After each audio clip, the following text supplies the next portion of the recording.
વસ્તુ લિક્વિડની બોટલો ખાલી રોડ ઉપર ફેંકતા જાય. બીજું જે શેરીઓમાં ઘણી જગ્યાએ ટ્રાન્સફોર્મર આવેલા છે, તો આ ટ્રાન્સફોર્મરની નીચે બી એના પૂરા પેક અને નાસ્તાના પડીકાના કચરાથી માંડીને બધું એટલું ગંદુ કરી મૂકે છે કે વારંવાર અમારે અલ્ટરનેટિવલી અમારે જે વિસ્તારમાં મયુરભાઈ સારો સાથ સહયોગ આપે છે, અમે એના સહયોગથી વારંવાર સાફ સફાઈ અને એના માટે થઈને અહીંના સેનેટરી ઇન્સ્પેક્ટર મ્યુનિસિપલ સત્તાવાળાને એટલી વાર જાણ કરીને અમારે સફાઈ કરવી પડે છે.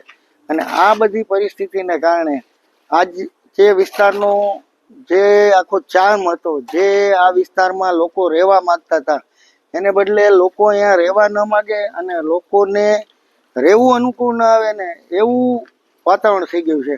અને રાત્રિના સમય દરમિયાન તો અમારે જો કોઈ એકલ દોકલ માણસ બહાર નીકળો હોય તો ત્યારે ધાડા કોઈ જતા હોય તો આપણે થર્ડ પાર્ટીને કોણ છો કરીને પણ કેમ પૂછવું. કાલ સવારે કોઈ બી માણસ કોઈના ઉપર હુમલો કરે તો સલામતીનું પણ જોખમ છે.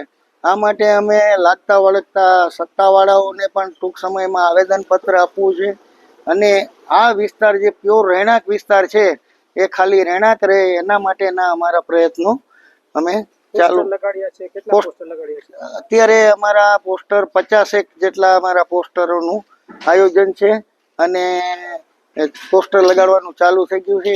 એક કે બે કેટલા લોકો પરિવારો રહે છે ટોટલ વર્ધમાન વિસ્તારમાં? આશરે 150 થી 200 પરિવાર છે.